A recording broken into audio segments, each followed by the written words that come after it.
Okay, we're here talking with Nathan Hill in a very impromptu and last-minute calling. He offered to do a podcast, I should say, and I jumped on the chance because any chance that I get to talk with Nathan Hill is always a great opportunity, and I always learn stuff. So here we are talking with Nathan Hill, talking about his... most of my friends are filmmakers. This is probably the best film out of the bunch that I've seen. And, I'm not going to blow smoke up your ass the entire podcast. I did genuinely like it because I did see a lot of it. Why don't you tell us what this film, Model Behaviour, is about? I really appreciate that, buddy. I mean, that's why I wanted to talk to you and go on the record for it, because when you said the model's like the best film you've seen from your posse and the people you know immediately in your group and your network, I thought that is a very big compliment. Yeah. So I appreciate that. But, it's great that you've enjoyed it. I mean, the thing is about it is it's an action thriller. And I remember very early on making this film and casting Michael Fenimore, and he made a really big point about it. And he said, look, mate, it's an action thriller. There's not a lot of those being made in Melbourne. People are scared to make them because they feel like you need a big, big budget to pull that kind of thing off. So, we attempted it like I normally do. I attempt to do things that are perhaps beyond me, and see what happens. Yeah. But yeah, it was a blast, that film. I mean, we shot it back in like 2013. I think it was finished in 2014 or something like that. It did get into Melbourne Underground Film Festival. It's won about 6 awards. It's got about 8 nominations. And it actually won Best Supporting Actress, Samira Amira, and then it got Best Film Runner-Up at MUFF. And then it won the DV Awards for Outstanding Achievement in Digital Video. Great. And then it got the big one, which was the California Film Awards, actually won Best Film. And there is a bit of a story to go with that because, I've gone on air before for this, but I'll go on air for you. And I'd hit a lull. There was like the first time in my filming kind of career and life where I hit this kind of blank spot. And I thought, I'm not going to quit, but I'm probably going to press pause. I don't know. I wasn't as inspired at that time. And, I was probably coming down the other side of the mountain and quite exhausted from making that movie. It was a huge production. And, what goes up must come down.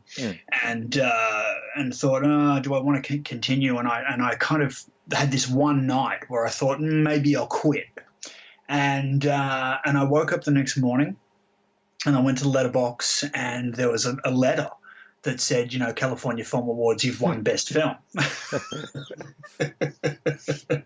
And you go, okay, thanks, universe. Thank you very much. Back on the bike. And, this has happened to me a few times in my life where I've kind of tested the universe almost. I've said, maybe I don't want to. Oh, do I want to quit? Oh, this is tough going. But something like that happens, and you just go, okay, well, I'll keep going if that's the calling.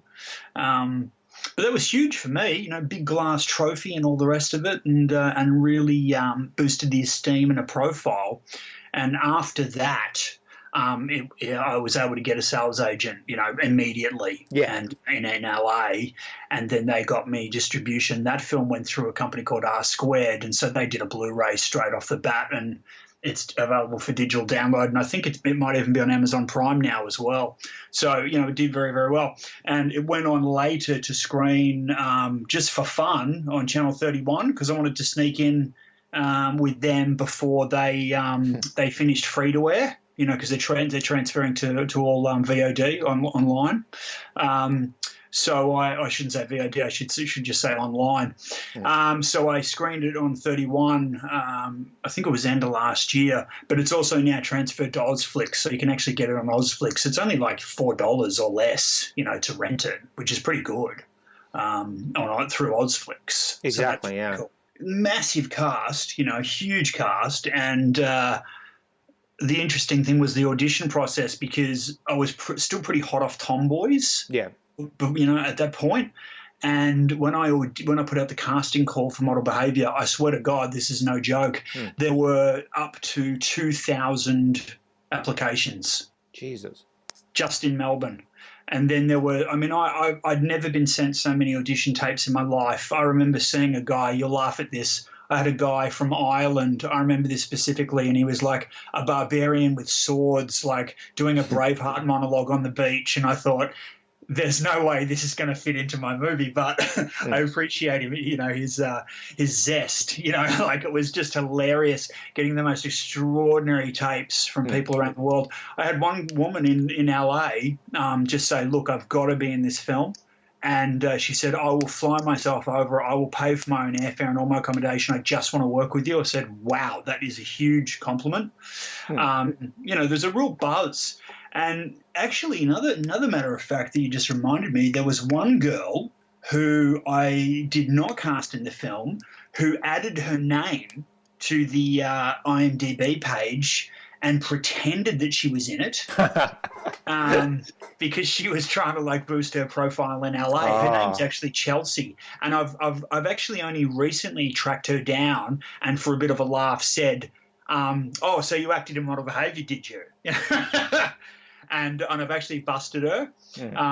So I think the credits are still on IMDb, obviously not in the film, but she's still around somewhere online. So I'm having a bit of a play with her at the moment, and because I've busted her, she literally isn't in this film. Yeah. But when someone says they were and they desperately want to be in the credits list, that is it's a big thing for your ego. Do you know what I mean? As a filmmaker, because it means people want to be attached and you don't even know them. So I guess what makes this one of the more positive viewing experiences that I've had in a while, it seems to be very current, but also somewhat escapist. It is a crime thriller akin to Angel Heart or something like that from the 80s. And so it was very easy to get swept up in that world and lose myself, as opposed to something like Seance, which reminded me that I was constantly going to die. That is such a good point. Why did you choose to go on that path? Something that's more popcorn entertainment rather than, I'd rather just, I'd say less art house and more popcorn entertainment. Really good question. So the screenwriter Nick Levy, who is one of my buddies, he's a filmmaker, collaborator, friend that I've had for many, many years.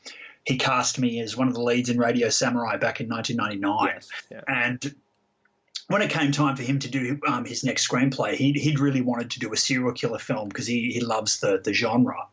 And we were both big fans of Basic Instinct, and we almost kind of modelled the film on Basic Instinct. Some of the story as you can tell. And he sort of said, look, I'm going to do this Model Behaviour, but he said it in LA. And then he took a legitimate break from filmmaking. He said, I'm going to stop. And I said, well, just give me that script because it's quite good. And, he'd just won the American Screenwriting Award for another screenplay. So this guy can really write. And I think because, we'd worked together before, he could immediately see me in that role. So as he was writing it, he was thinking about me. So naturally it just kind of unfolded. And I said, look, let me take it away. And he said, I don't think you'll be able to do it though, because it's set in LA. And I said, well, that's going to be my job as a co-writer, is to now kind of transfer this from an LA to a Melbourne setting. That's going to be the job, which I did. I remember him saying, you won't be able to do it. He goes, there's no way. And I said, okay, I'm glad you said that, because now you've tested me. Now I'm going to try. When you say no to me, that means yes. So that was a challenge, and I did. I completely transformed it into a Melbourne setting, and we pulled it off. And he was gobsmacked, and for him to then go to this film to the premiere when it was done as a writer was a really great experience for him, because he didn't have to embellish in all of the set drama and the post-production and the longevity and how stressful that can be. He was able to just go along as a writer, so he loved it. So it was a win-win situation, and that's the answer to your question, my friend. Well, he sounds like a really good friend of yours, because you said something the other podcast that really stuck with me, and you said something along the lines of, he really challenges me because he knows that if he says you can't do it, you go out there and do it. Yeah, so that's I right. think he knew you very well.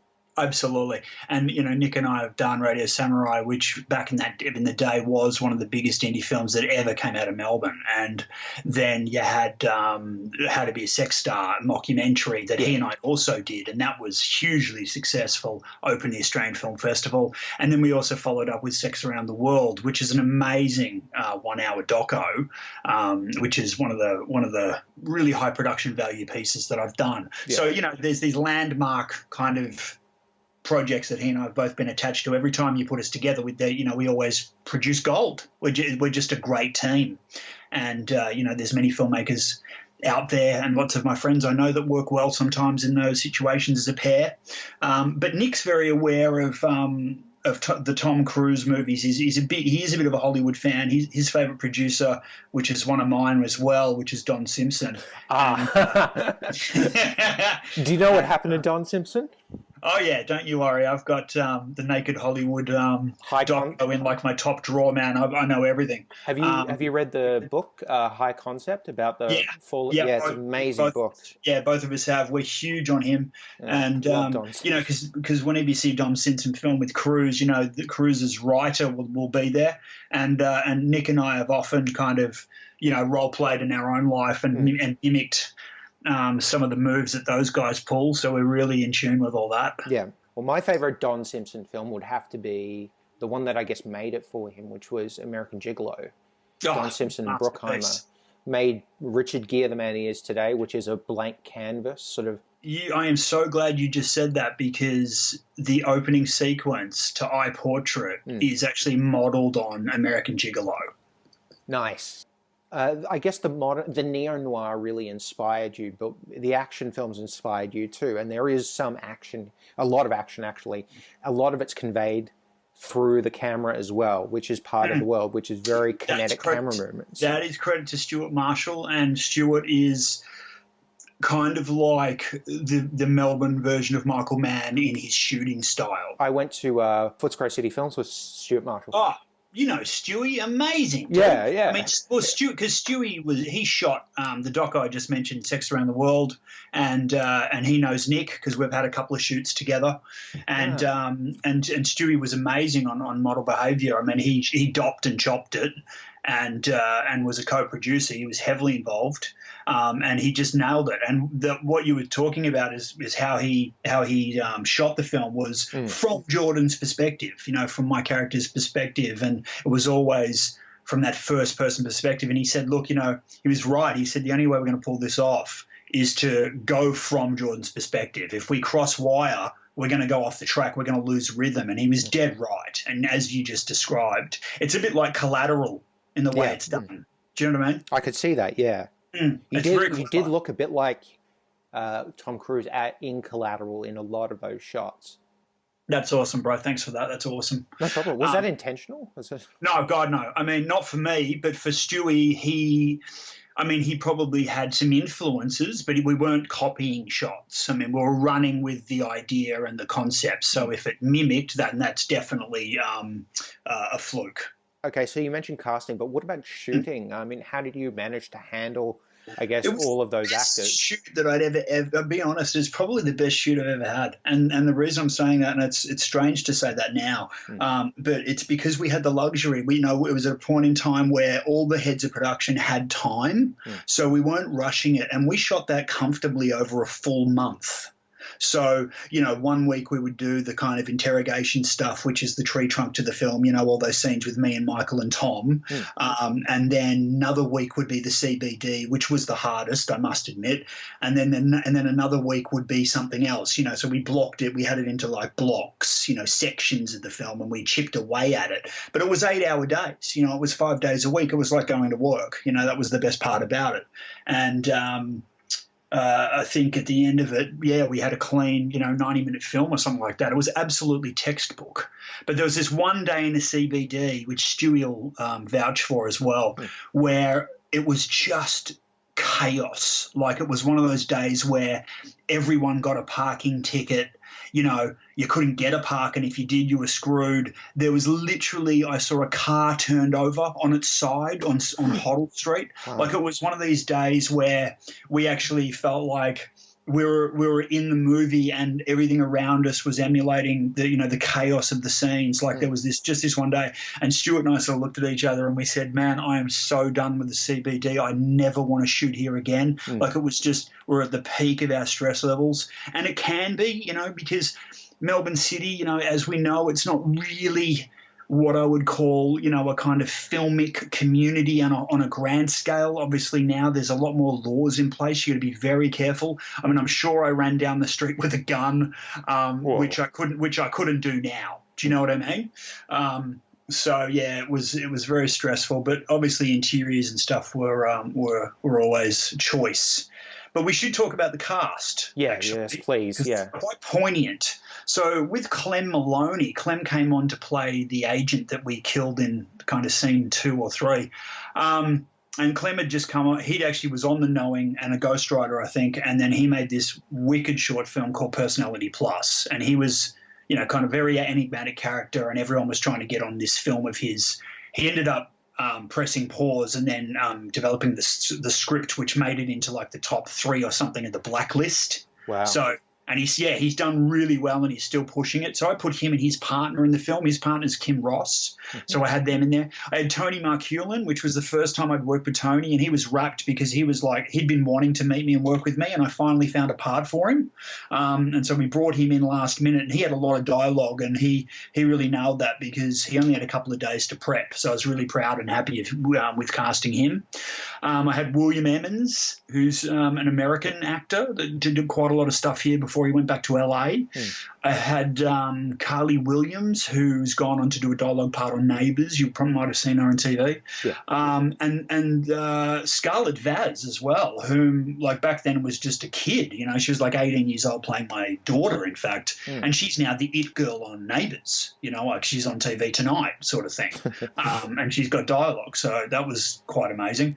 But the other big one's Damien Hill. Damien Hill's in there, and he's the lead in Porno. The porno that's gone out of the cinema, not porno. Yeah. P-A-W-N-O. Porn shop, P-A-W-N-O. Yeah, of course, yeah. Yeah, so Dame's the lead in Porno. And, I remember him specifically coming onto the set one day and sort of saying to me, this is the first proper feature I've ever been on.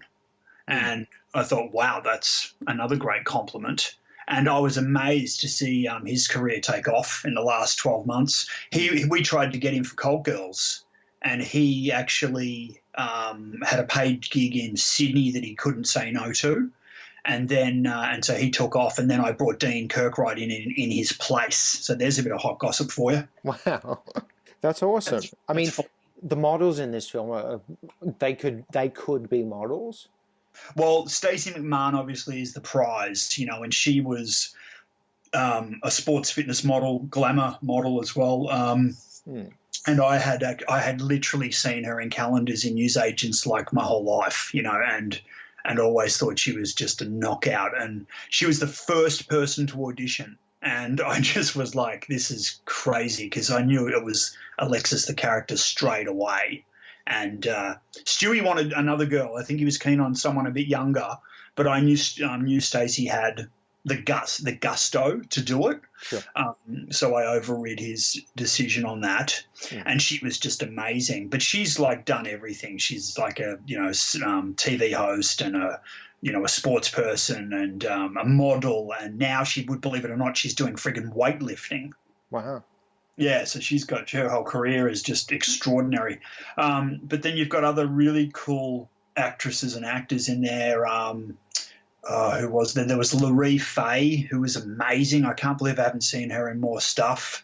And Georgia Byrne, who pops up every now and then. And we had Lisa Williams, which is Carly's sister. And I had Naomi Lisner in kind of like I think it might even be her first feature, and she just had like one line, but unfortunately got cut. So you just saw her as an extra, and I think she was a bit upset about that. And then we had Caroline Ray and Jennifer Apap, who's a Maltese actress, model, one of my really good friends. She's just absolutely stunning. She played a character called Sienna.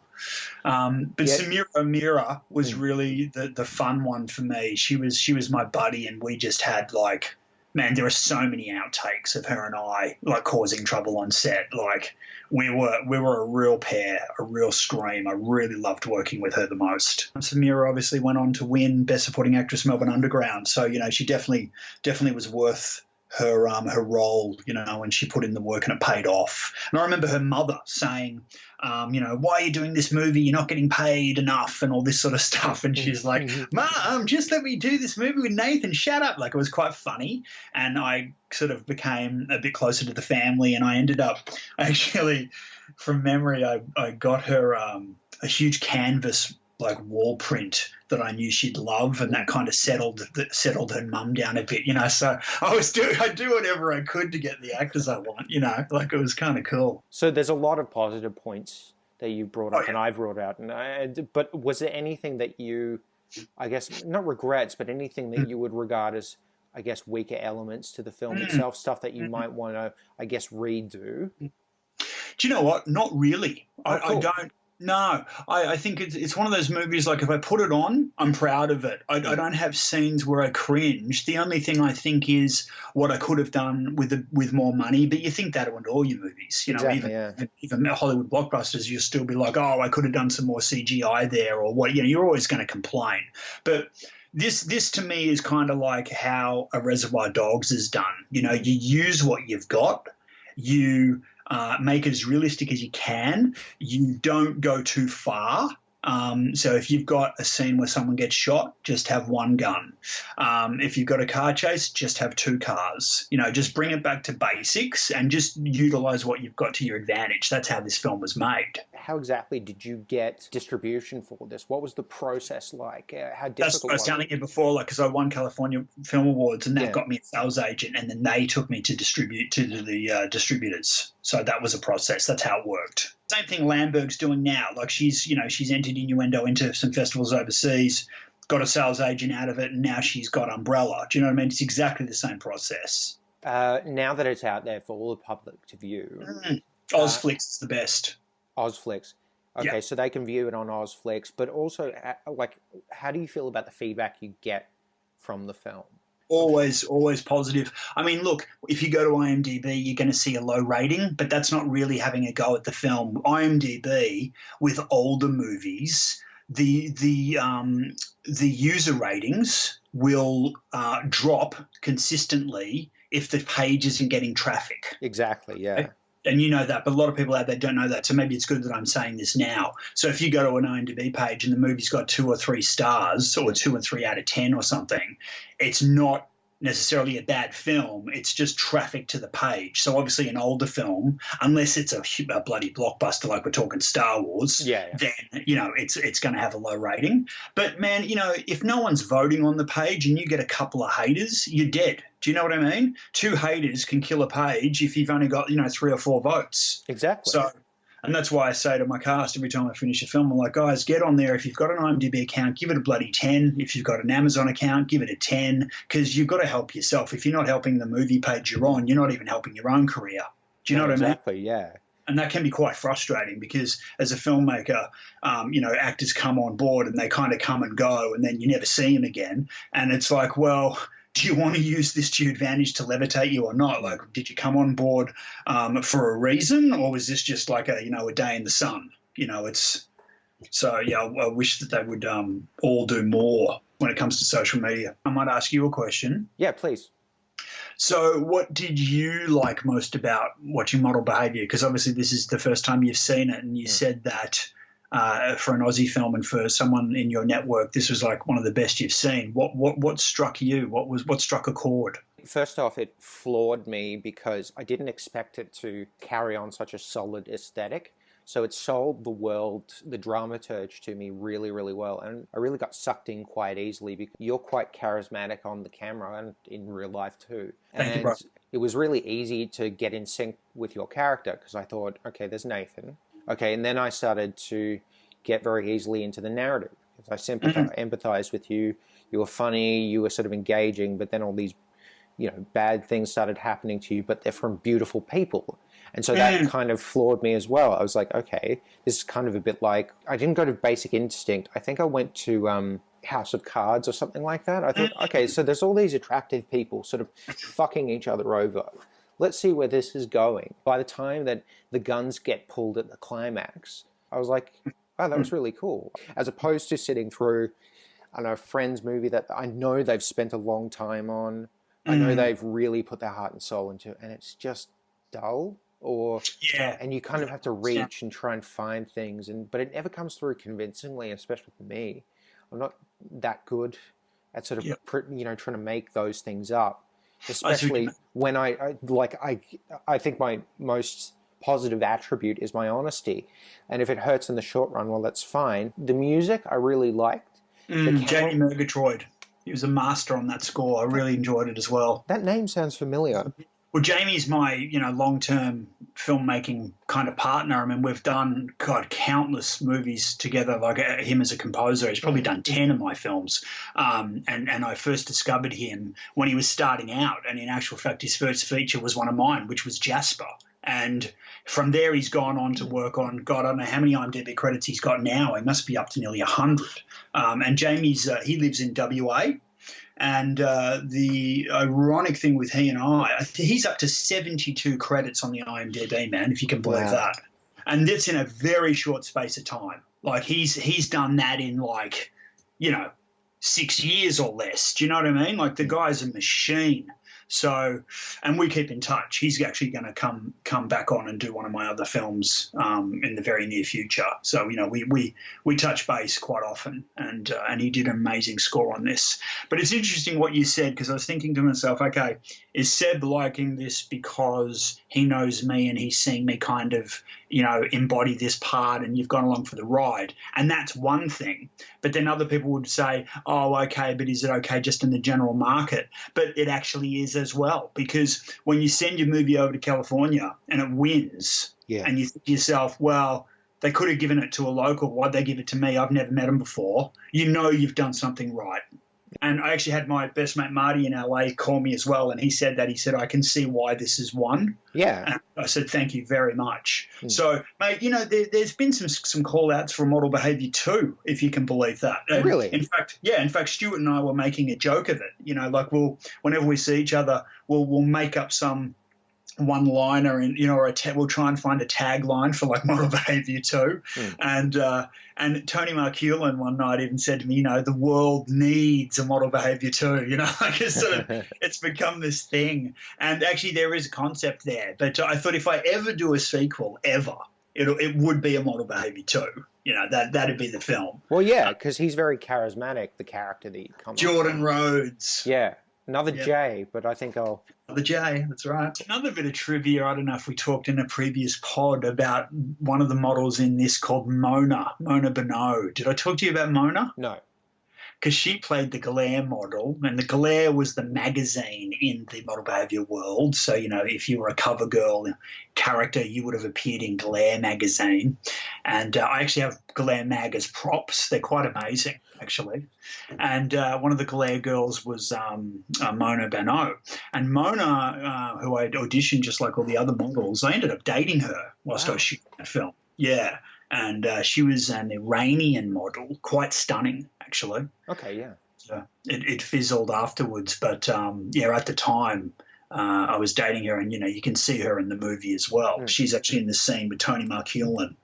But made lots of things happen on that set, and little person. I was going to ask, was he Rick Francis?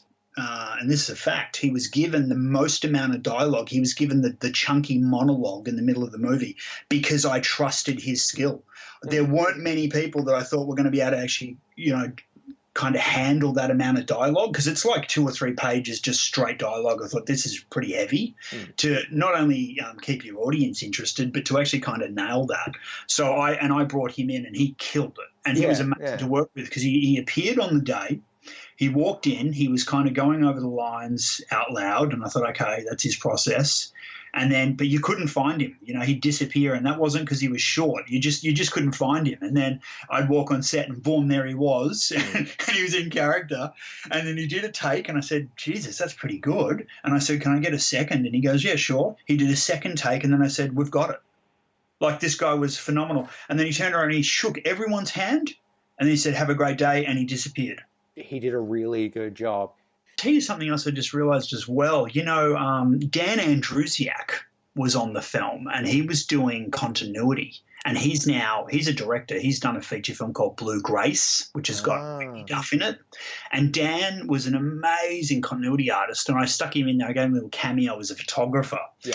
So that just kind of came to my mind. I did a similar thing with Julian Pillaroni as well in Jasper. I had him in as a ringside fighter, and I was kind of like a featured extra. And obviously he's gone on now to be the lead in Red Sky, which is Stewart's feature. So, if you really look into the casts and you read it, you'll discover a lot more people in there than you would have first thought, when you just glanced at it.